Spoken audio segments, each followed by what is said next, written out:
everyone, it's Katie and Brittany, and we're here with another episode of Rosie Reads. And Rosie Reads, if you haven't watched our videos or seen our website before, is our curated set of books that we've read with our kids and that we use in our programs to inspire girls' confidence and critical thinking and problem solving and talk about real women in STEM, the whole gamut, really. You have to look at the page to see it all. And today we're going to talk about Violet the Pilot. This is a tried and true book. I think I started reading it with my daughter when she was 2, and it's by Steve Breen, and it was published in 2008. And it tackles 2 pretty big issues, the first of which Brittany's going to talk about. Yeah, so an issue we talk about all the time in our classes. We have a cheesy moment when we teach, and I literally tell our kids we're going to have a cheesy moment. And I have them say, I may not know, but I know I can figure it out. And that mantra means that it might take a week, it might take a year, right? It might feel like it's a complete disaster on the first try.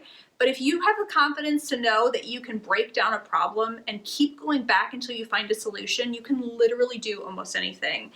And Violet does that in this book. She goes through, I think, 6 versions of her flying machine, and the first couple are, although creative, not going anywhere anytime soon. Brittany's being nice. They're disasters.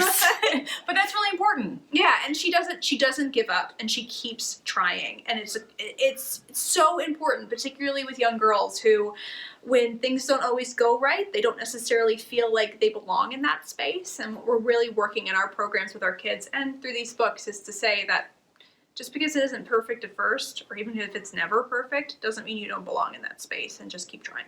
Yeah, and Violet is also, she's different. She lives next to a junkyard. She likes different things than other kids do at her school, and she's made fun of. She's bullied in the book. Yeah. And this book is a great way to open that conversation up with your kids about bullying. You can ask them, what happens to Violet? How do you think Violet feels about that? And ask them, has this happened to you?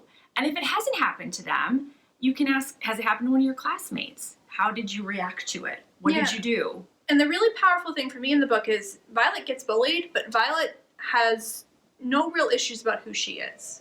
And there's definitely a moment where Violet has to make a decision in relationship to the people who haven't been very nice to her.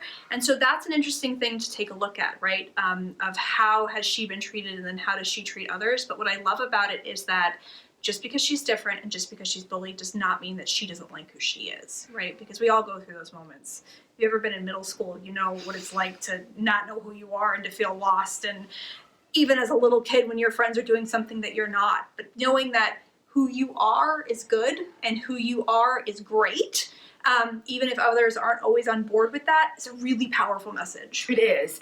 And, the book encapsulates so much of what we try to impart to our girls in Rosie Riveters. And every book you buy from us at www.rosierivers.com/shop. There you go. We'll put the link in the bottom so you can see it. Not my strong suit. The proceeds go to help funding our free STEM programs for girls. So these are purchases that you can feel really, really good about. Yeah, and with a 300 deep wait list, every single book purchase helps. So we hope you'll check them out, and we'll see you soon with another book in the future. Thanks. Bye.